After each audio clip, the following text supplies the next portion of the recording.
Hello everyone, Rykes here. Today we're going to be going over a simple feature in the game that may have been overlooked as you progress throughout the game and explore the world, and that is going to be your CS. Now, CS is going to help you with your character's overall survivability when it comes to your HP and your damage, and these stats are going to be very important when it comes to content such as the Bygone Phantasm for your solo progression, or for Void Rifts, and frontier clashes when it comes to your team play, so that way you can get the maximum rewards for your time spent in these events. Now we're going to go over it piece by piece, going through all the different stats of how I got to this CS, so that way you too will be able to achieve a CS of the highest degree that you possibly can for your level. Now again, this is the highest CS I was able to obtain, being max level 40 on whatever day this is where you can get max level 40. Your results may vary between about 10,000 to about maybe 13, 14,000, depending on your luck when it comes to the gacha element of this game. So let's get right into it. Alright everyone, so as you can see here, I've lowered my CS down to 1989 so I can show you guys the exact way to raise it. So we're going to start off very simply with the Suppressor.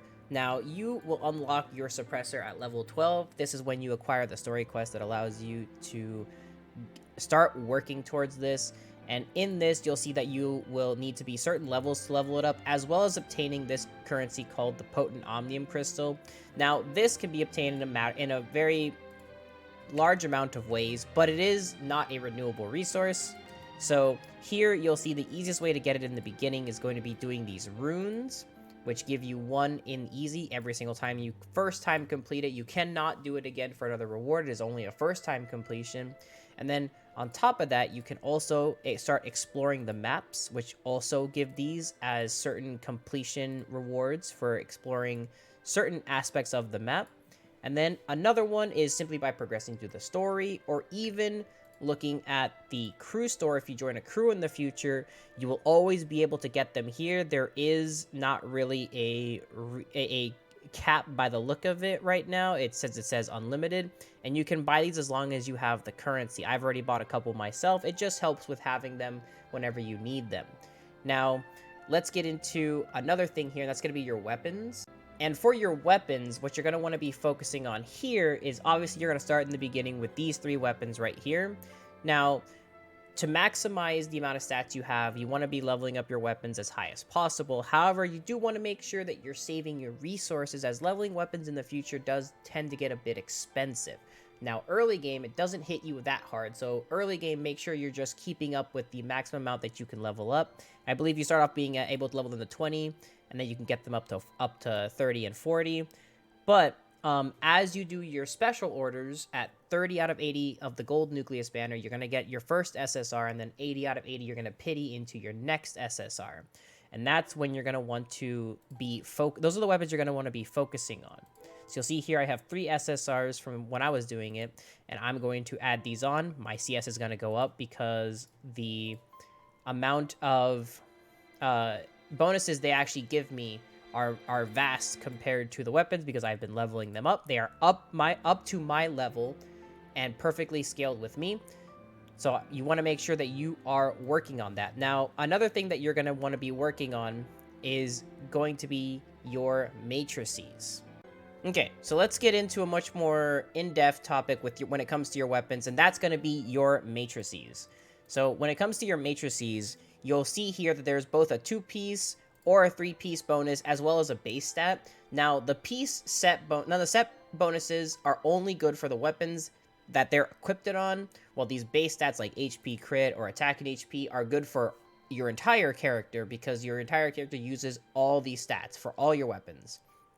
Now, a little bit of a tricky thing that I had some people run into. So first things first, let's go ahead and affix these. So you'll see here I have King's Scythe, so I'm going to put flame damage on, because this is a flame weapon, and I want to have bonus flame damage. So I'm going to go ahead and socket these in just to get me the flame damage here. And then, because I have an SSR, you might not have an SSR. You might have a 3-piece and then maybe like one of these regular SRs.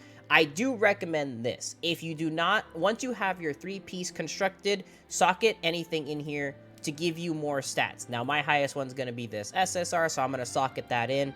But what you do need to know is that you do want to get these matrices as high as levels possible. Mine are 30 and then 35 for my SSR, because the drops to be able to level them up are a bit scarce to find.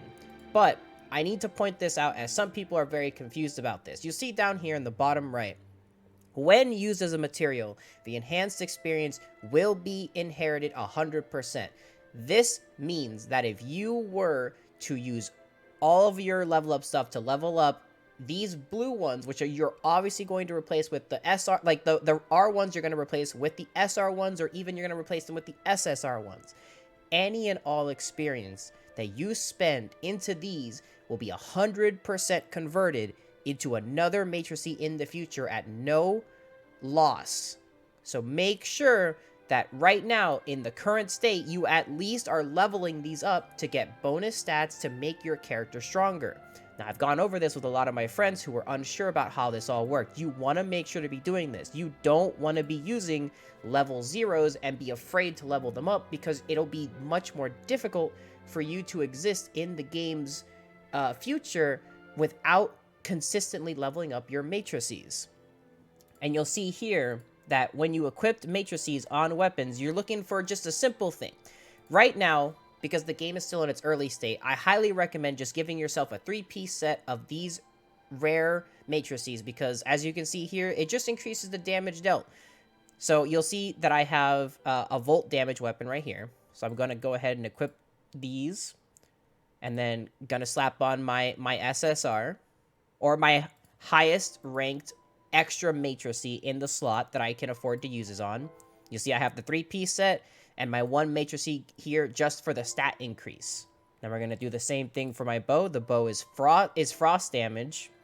As you can see here, it has the wintry effect, so it is frost damage. So we're going to go ahead and we're going to affix on the frost damage. Right here, we're going to slap on our bonus effect, frost damage, and frost damage. So now you'll see that our CS has actually jumped up to 9,000 with the inclusion of our matrices. So before, it was only at, if I remember right, 6980, and now it has jumped up to 9,000 with the inclusion of the matrices. That's a pretty big jump. That's pretty good. Now, there's one more thing that we need to focus on, and that's going to be equipment. So with how equipment works, you'll unlock this feature right here at about character level 25. So when your character is at about 25, you'll start unlocking runes that give you this, as well as joint operations that you can take part in to also give you these materials. And at level 30, these type 1 chips and type 2 chips will actually have equipment inside of them that you'll be able to get, but only once you hit 30. So my personal recommendation is to actually save these chips until you hit 30, so you can start getting some passive farm of armor. Now, you'll see right here I have a lot of armor because I'm doing a lot of farming, but we're going to go ahead and equip the ones that we have here. So we're going to slap these on. And then I'm going to explain to you how to boost your armor's level with the additional resources that you're going to be having. Okay, so you'll see here I have a full set. Now, these little numbers right here in the top of it, you'll see you can click on here and go to Enhance. Now, you can enhance armor and use a different armor, and what it'll do is it'll actually retain this 5 on it, even if you were to get a different armor, alright? So if I wanted to, let's say, take this chest piece and swap to like a different chest piece, or even here, let's do this belt. If I want to take this belt and swap to one of these belts, I can retain the rank that is on the belt. You see here, I could swap this little +5 right here. I would lose the star, but I would keep the 5. So you want to make sure that you are keeping your stats up properly on the enhancement. Now, the advancement you don't share. Now, the advancement is when you actually are starring up your equipment. You don't have to worry about this until you get into the blue tier. The green one, you don't really have to star up right now. That is a negligible CS increase. So you want to focus mostly on acquiring these materials, the booster modules, and the advancement modules. Now, a very, very, very easy way to obtain these is to go and do the Bygone Phantasm. In the early stages of the Bygone Phantasm, you will actually acquire these for simply completing levels as rewards. It's super simple in the first bit, and if you're having trouble and you're struggling with the Bygone Phantasm, don't worry. Just try to level up some more. These you want to just aim to complete as much as the Bygone Phantasm as you can every week. Also, another place that you can go to get the booster modules or the advanced modules is right here in the Crystal Dust store. Now, the Crystal Dust currency you will actually be able to obtain simply for spending your vitality, and you'll be able to acquire advanced modules at 2 per week. So every single week, you want to make sure that you buy 2 advancement modules, and then you could buy as many booster modules as you want. You don't have to spend all of your currency on here, as there are other options you have here. But I do recommend spending these just to get to the point where you have all level 5s. Because once you have all level 5s of your equipment, you actually unlock another boost to your stats with the basic 8-piece equipment enhancement. So make sure you're keeping an eye on that. Alright, now you'll see I am back at my 12,638 that we started the video with. As you can see, a lot of things go into the effect of it. If I were to be missing anything, my CS would not be as high as it is. So you always want to make sure that you're keeping track of a couple things. You got your suppressor. Always make sure to be keeping track of this. Currently, I am working towards the 12,900 CS requirement to level it up again. Then you have to keep track of your weapons, not only leveling them up, but also making sure that you're equipping matrices and leveling them up as well. And then finally, on your actual character, you want to be leveling up your equipment, as well as enhancing and advancing it once you get into the blue tier and the purple tier.